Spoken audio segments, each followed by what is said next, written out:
You got the makings for just about anything.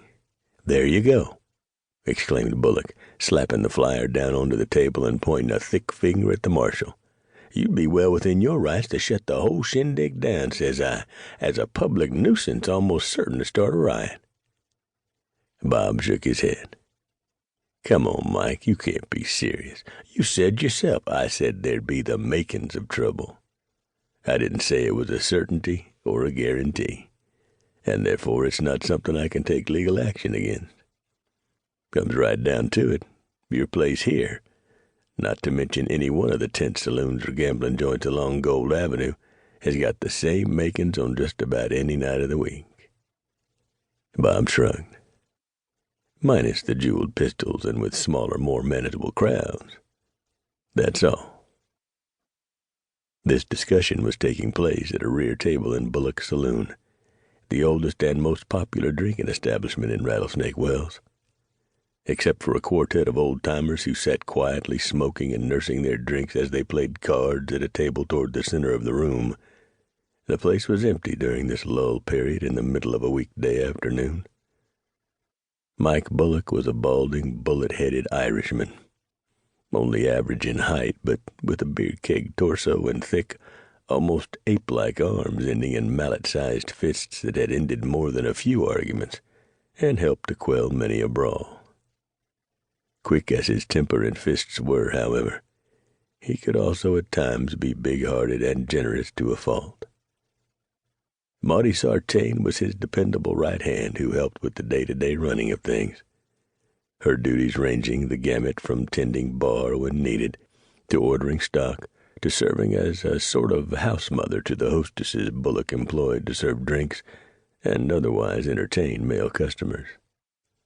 A curvaceous, jet-haired beauty who made a habit of wearing dresses that proudly displayed ample cleavage, she'd long ago mastered the fine art of flirting without promising too much or allowing things to get out of hand. When some hombres got the wrong idea and tried to get too friendly with their hands because they were either too drunk or just plain too dumb, Maudie had also mastered the sharp-tongued reprimand, or, if that wasn't enough, a sharp elbow where it would do the most good. Tall, solid, square-shouldered Bob Hatfield, called Sundown Bob by some, due to the flaming red color of his hair, in addition to looking in on all local businesses from time to time in his role as town marshal, made particularly frequent stops at Bullock's. It wasn't that the marshal was a heavy drinker or anything. He hardly imbibed at all, in fact, and especially not when on duty. He simply enjoyed the company of Mike and Maudie. Usually when he stopped in and lingered for any amount of time, he'd have a cup or two of Maudie's excellent coffee, as opposed to the dreadful brew he and his deputies made at the marshal's office, or sometimes some of the tea that she herself preferred. Such was the case today, in fact, as he found himself sipping from a new blend that Maudie had insisted he try. It wasn't bad, but neither was it something he'd make a point of requesting the next time he came around. Yet, even at that, it was still better than what was waiting in the pot back at his office. Yeah, let Gafford go ahead and have his silly contest and draw his big, splashy crowd, grumbled Bullock, continuing his bitter lament. Let's see how long all that lasts after the novelty is worn off. The ranchers and miners in these parts are hard-working men who want a fair measure to their drinks, and a friendly atmosphere where they can bend an elbow, lay down a few cards in an honest game, and maybe pat a hostess on the bottom once in a while. They don't need all the hoopla of glittery chandeliers and high-kicking dancing girls while they're being served watered-down drinks at jacked-up prices.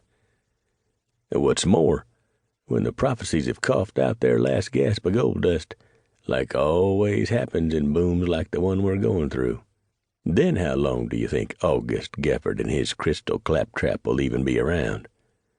I was here before the first vein was tapped up in those mountains, and I'll still be here when the last pickaxe is thrown down in frustration. Folks will remember that, and will keep it in mind, you'll see. It was true enough that Rattlesnake Wells, so named for the nearby spring-fed wells,